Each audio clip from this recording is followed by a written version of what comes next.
So far so good. No check engine light. I'm on my way to go pick up the trailer.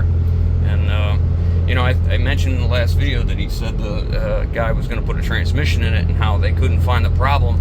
I'm assuming that the problem was intermittent at that time, you know, because really the repair that we did on this truck was pretty straightforward electrically speaking. You know, it wasn't a very difficult thing to find. If you would have used a test light on that wire down there that didn't have power, it may have lit up. If it was just a regular test light, it still would have lit up. And that's one of the reasons I like to use a voltmeter, because it actually tells you how much. It's like saying your garden hose has water coming out of the end of it. Yeah, sure, it has water, but if it's kinked in the middle somewhere, it's not enough water, right? So that's the importance of using the voltmeter versus a test light. So they know I'm coming to get this trailer. Kind of alluded to the fact that, you know, I got the truck. I've been working on it. I think I may have it fixed. And yeah, well, the response was, yeah, we've heard that before, and then it wasn't. So fingers crossed. I mean, I know we've definitely fixed one problem for sure, but the problem at the under the cab where that connector was all dirty, you know, that may or may not be the problem, but you know, that range selector switch code kind of left me to believe that could have been it, but time will tell. That's the only way to know it's fixed for sure, is to actually drive it and put some miles on it. And you know, if it's a problem and it only happens in certain conditions, I'll have to drive it until we meet that condition again. But anyways, we'll get out here and get this trailer picked up. All right, we are hooked up. Just checking all the lights. Looks like there's a rear turn signal's out, and there's something weird with the trailer brake controller. I'm not sure if it's the truck or the trailer, but we'll look at it when we get home. See, I got the four ways on. That side works, that one does, this one doesn't. So I think I have more of that style, so I'll just swap them out and put those in, and they're all the same. But he said it's a 36 foot, but I just stepped it off, it's 40 feet. I don't know. I'm not sure, because these are 2 foot apart. I don't know. I think I got 13 steps. 1, 2, 3, 5, 6, 7, 8, 9, 10, 12, 13.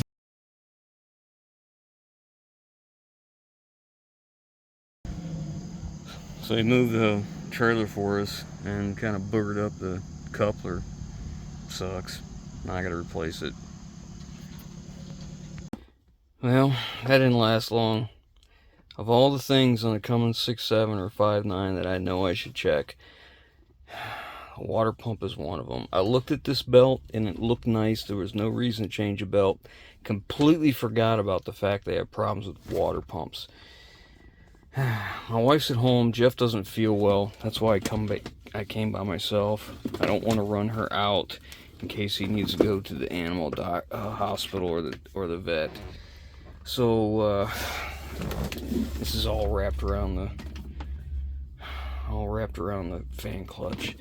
So I've made some phone calls around here, and nobody has the belt. They have the pump, but they don't have the belt.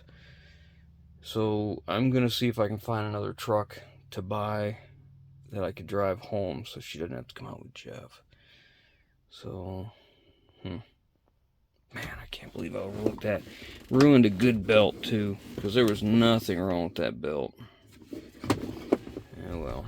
Alright, let me see what I can find.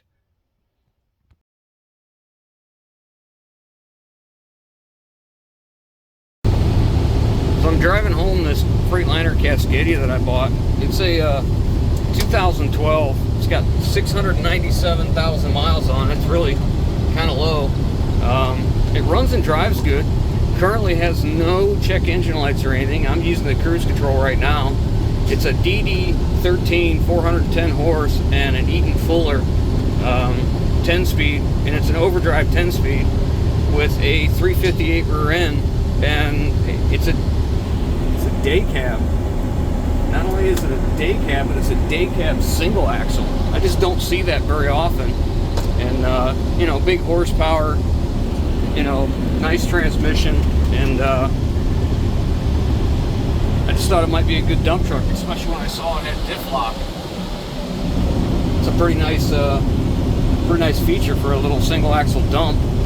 So I don't know, it was white, they painted it red, and it's not exactly a fantastic job. It'll probably buff out, but I thought I'd take a chance on it. The money was right. I mean, I don't know if I really need another project, but I think it'd be a good 9 or 10 foot dump. I think that's about all we can get on it, but we'll take a look and we'll see. Came home, no troubles whatsoever. Ran and drove well. It had a slight pull to the right. That's a good tire. I don't know. It has a shock that's bad on this side, or the front one. I need to measure the how much frame there is here. See if it's long enough to put a dump bed on, because this thing's got nice horsepower and putting that on. I put my hand on that differential because it was like the rainwater's dripping on it. Or is it a brake?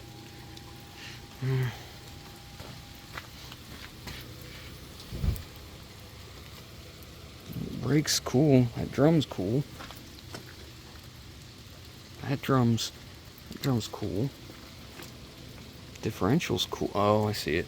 It's dripping on the front of the pinion. Okay, we're alright.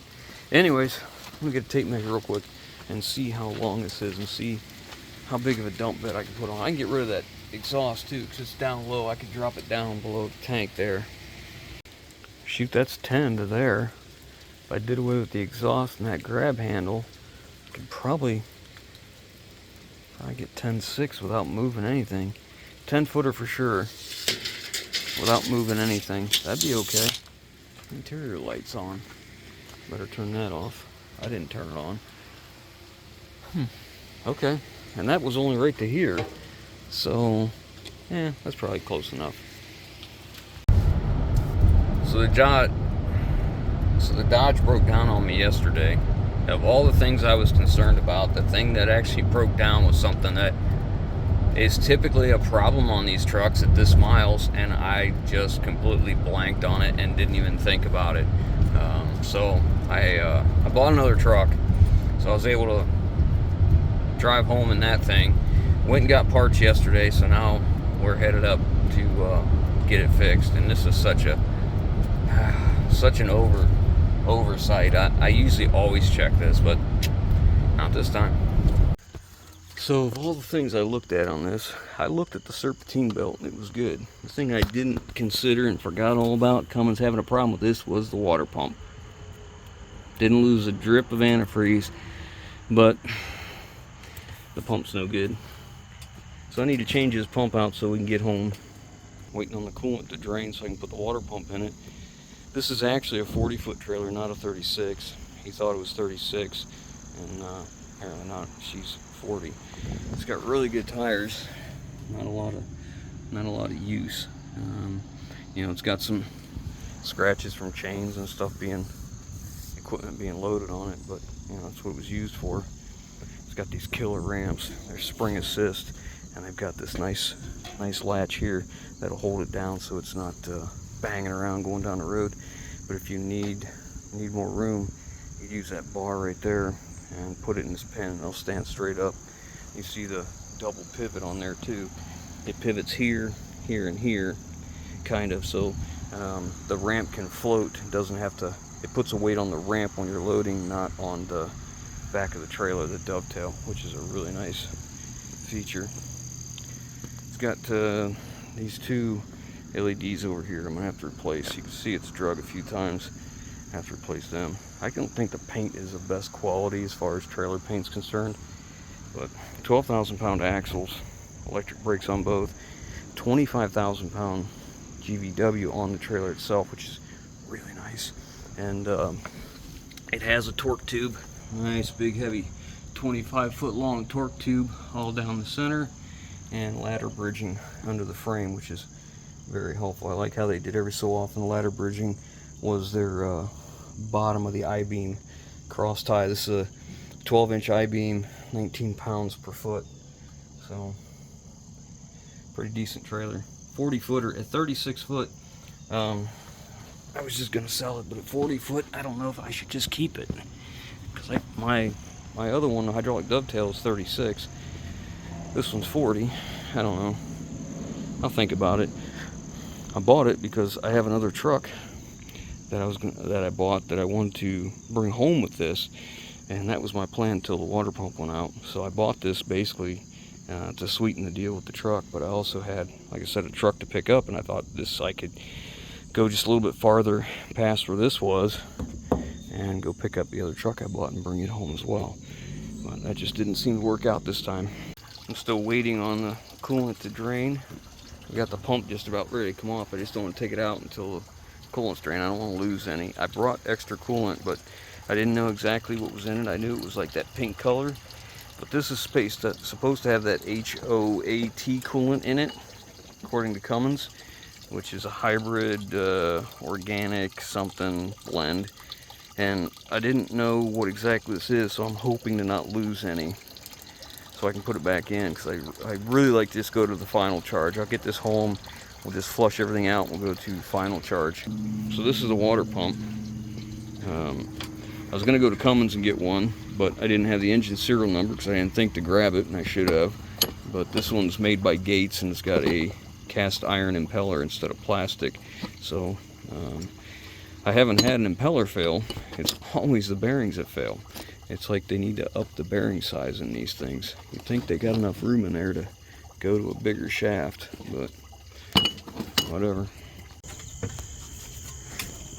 When he sat this down here, some metal, pieces of metal and stuff came out of it. So it was in pretty bad shape. Yeah. Good thing is, they're easy to do. I got the new one in, the first bolt started. I think this is one of them things, if you take one of these trucks and you run it on trips, it wouldn't be a bad idea to have a spare water pump and a few gallons of coolant.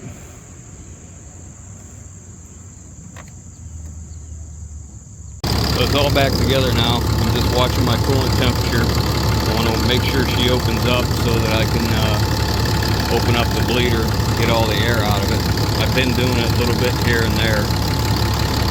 But I want to verify we can get up the operating temperature and the coolant system is full before I head down the road. It takes longer to drain and fill the coolant than it does to actually change the water pump. The water pump literally took under 15 minutes. It's just that easy. 2 bolts, an O-ring seal, no big deal.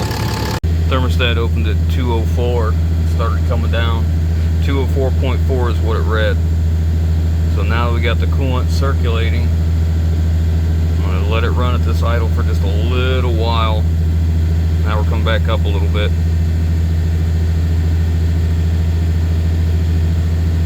So the thermostat must have closed now, coming back up. Doesn't take very long, gets to 204, and it starts going back down again.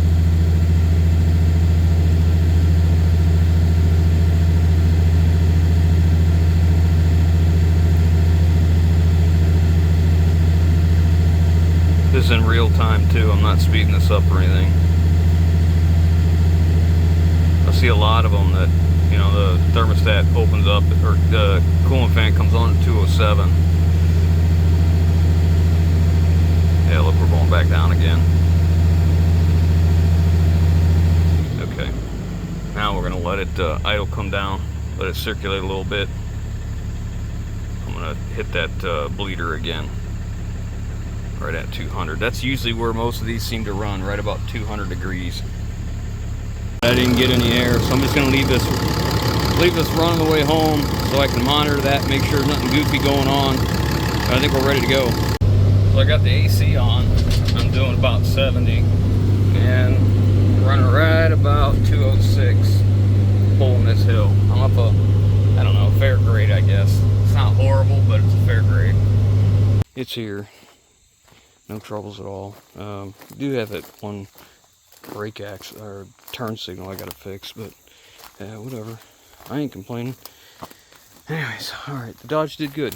So I got this on hook now, so we'll go ahead and get back in the Dodge and head over to the house. We're gonna top off the coolant here in a minute. Always set these on these timbers instead of them little pads because they sink down. I'll come back to get it and I won't be able to jack it up high enough.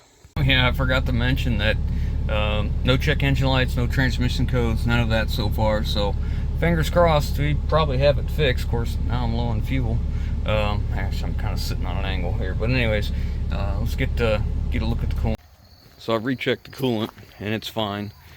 So what we're gonna do is we will run it a few more times, recheck the coolant, all that after it cools, of course. And I have located some parts for this truck, so hopefully that works out. I've located all new seats. Well, not new, takeouts.